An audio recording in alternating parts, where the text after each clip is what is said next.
feeling for what happened in Kingsman 2. I know. That was such a sad moment. I know. What can we do? You know, I can understand that that idea that you get rid of the good guy. I know.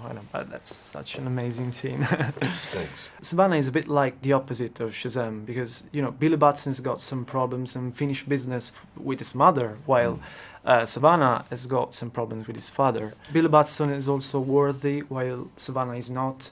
Yeah. Did you find that an interesting duality? Totally. I mean, it's unusual that a film like this starts with the backstory of the villain as a young boy.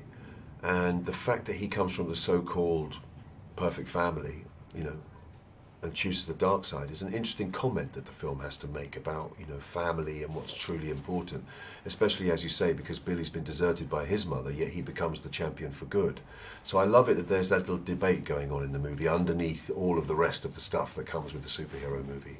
Yeah, and at the same time, I see that something that you don't usually see is the fact that Sivana is bullied by his own father. Yeah. And why do you think his father puts so much pressure on him and, you know, ends up bullying him? I think he's just one of those guys who believes that he knows best and that the kids have to behave like he behaves. And he's probably a stern regimentarian and believes that, you know, you need to treat people in a certain way in order to encourage them, but obviously he gets it completely wrong with the young Thaddeus. Yeah, and Sivana gets rejected by the wizard, and that takes a huge toll on him, and especially if you consider that he's a child when he gets that kind of rejection. It's interesting that he makes, that as a young kid, the choice that he makes has such a bearing on the rest of his life, because he spends the whole of the rest of his life trying to get back to the Rock of Eternity to tell the wizard that he is worthy.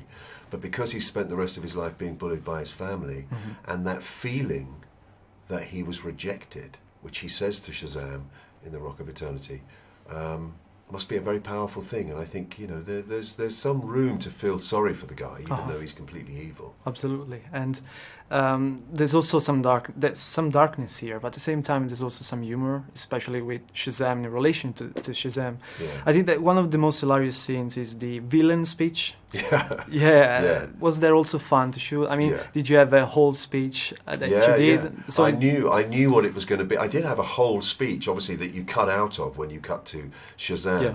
But what I loved is, as an actor, as well as just a villainous character, I got a chance to be in on the joke. Do you know what I mean? It's somehow, you know that Sivana's kind of in on the joke a little bit there because he's being made fun of. So he isn't just this evil guy the whole time. There's a bit of fun to be had with him. And yeah, that's one of my favourite moments. Yeah. Thank you very much. It's been a pleasure. Thanks, man. Thank you. Nice to meet you.